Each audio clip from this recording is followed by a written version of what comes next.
Bangladesh bank যদি ঘুষ গ্রহণ করে আমাদের আমানতকে বিপদের মধ্যে ফেলে থাকে, তাহলে বাংলাদেশ ব্যাংকের দায়িত্ব হচ্ছে এটা পরিশোধ করা। এবং আমরা সরকারের উপর আস্থাশীল ছিলাম এবং আমরা সেখানে টাকা রেখেছি। রাখার পরে আমাদেরকে নানান রকম অপবাদের শিকার হতে হয়েছে, যার মধ্যে প্রথম অপবাদটা হচ্ছে আমরা নাকি লোভেও এখানে টাকা রেখেছি। বাংলাদেশ ব্যাংক সুদের হার কিংবা লাভের হার নির্দিষ্ট করে দেয় এবং তাদের অনুমোদিত লাভের হার এর ওপরে গিয়ে অথবা অনেক নিচে কেউ আমানতদারদের আমানত রাখতেও পারে না, ঋণও দিতে পারে না। অতএব আমাদেরকে যা প্রতিশ্রুতি দেওয়া হয়েছে এটা মূলত বাংলাদেশ ব্যাংকের নিয়ম অনুযায়ী প্রতিশ্রুতি দেওয়া হয়েছে। তার মানে এটার গ্যারান্টার কে? এটার গ্যারান্টার হচ্ছে বাংলাদেশ ব্যাংক। বাংলাদেশ ব্যাংক বলেছে 10 ভাগ লাভে এটা আমানতদারদের কাছ থেকে রাখা যাবে।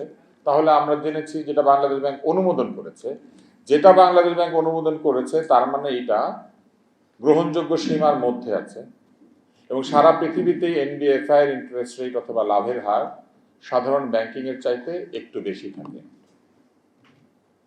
আমরা যখন এই আর্থিক প্রতিষ্ঠানগুলোতে টাকা রেখেছি, এগুলির অনেকগুলির মালিকানাও এই তস্কর শ্রেণীর হাতে ছিল না, অর্থাৎ যারা লুটপাট করে তারা এটার মালিক ছিলেন না।